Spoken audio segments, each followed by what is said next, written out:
ആറ്റിങ്ങൽ രാമകൃഷ്ണന് തെറ്റില്ല മോനെ, ശനി വരുന്നത് ഈ വഴിക്ക് തന്നെ.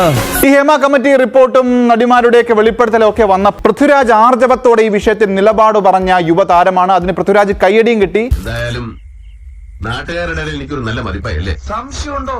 ഈ നാടങ്ങട്ട് ഇളകി മറിഞ്ഞില്ലേ? ആദ്യം ആ പ്രതികരണത്തിലേക്ക്. ശങ്കരൻ വിചാരിച്ചാലേ എന്തെങ്കിലും നടക്കൂ. നോക്കട്ടെ. ലുക്ക് സുഹൃത്തുക്കളെ, ആത്മപ്രശംസ ആത്മഹത്യയേക്കാൾ ചീപ്പാണെന്ന് എനിക്കറിയാം. എന്നാലും ചില സത്യങ്ങൾ വിളിച്ചു പറയാതിരിക്കാൻ എനിക്ക് സാധിക്കില്ല. എന്റെ ഇമ്മീഡിയറ്റ്, എനിക്ക് ചുറ്റുമുള്ള എന്റെ വർക്ക് സ്പേസ് ആണ്. ഞാൻ സുരക്ഷിതമാക്കാം എന്ന് എനിക്ക് നിങ്ങളോട് ഇന്ന് പ്രോമിസ് ചെയ്യാൻ കഴിയുന്നത് എനിക്ക് ചുറ്റുമുള്ള വർക്ക് സ്പേസ് മാത്രമാണ്. എനിക്കത് അറിഞ്ഞാൽ മതി. പൃഥ്വിരാജ് സംവിധാനം ചെയ്ത മോഹൻലാൽ ചിത്രം ബ്രോ ഡാഡിയിൽ താരങ്ങളടക്കം താമസിച്ചിരുന്ന സ്റ്റാർ ഹോട്ടലിൽ വെച്ച് ലൈംഗിക പീഡനത്തിനിരയായെന്ന വെളിപ്പെടുത്തലുമായി ജൂനിയർ ആർട്ടിസ്റ്റ്.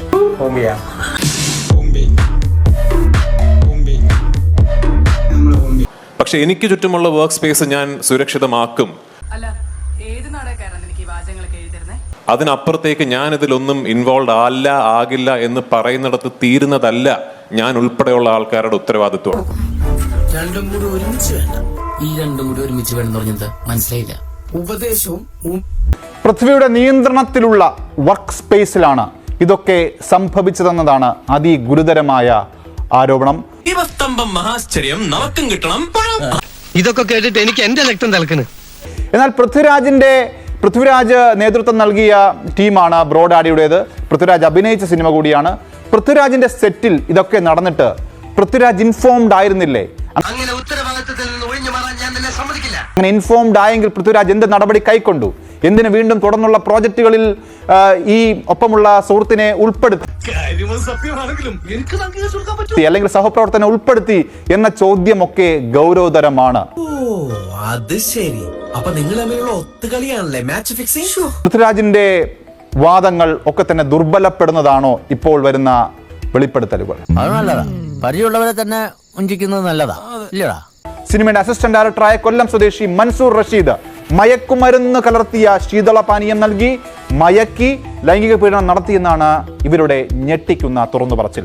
2023 ഹൈദരാബാദ് പോലീസ് ഇതുമായി ബന്ധപ്പെട്ട് ഇവർ പരാതി നൽകിയിരുന്നു. സംഭവം നടന്ന ശേഷം കൊല്ലം ഓച്ചിറ സ്വദേശിയായ ഇയാളെ സംരക്ഷിക്കുന്നത് CPM-ന്റെ പ്രാദേശിക ഘടകമാണെന്നും CPM Clappana west local committee secretary J Kunjichanthu എന്നയാളുടെ വീട്ടിൽ മൻസൂർ ഒളിവിൽ കഴിഞ്ഞെന്ന് സൈബരാബാദ് പോലീസിന് വ്യക്തമായിട്ടുണ്ടെന്നും അതിജീവിത പറയുന്നു. നീ എന്നെ കുറിച്ച് ഓർത്തോ? നമ്മുടെ അച്ഛനെ കുറിച്ച് ഓർത്തോ? അതെന്തിനാ? നീ മിണ്ടരുത്, ഇത് ഞങ്ങളുടെ ഫാമിലി മാറ്ററാ. 2023 തന്നെ പോലീസിലും പിന്നീട് സതി ചെറിയാനോടും CPM സംസ്ഥാന കമ്മിറ്റി അംഗം കെ വരദരാജനോടും ഇവർ പരാതി പറഞ്ഞിരുന്നു. ഇതൊക്കെ എന്റെ തലയിലാവൂലോ? പിന്നെ നീ കയറിയേക്കോ?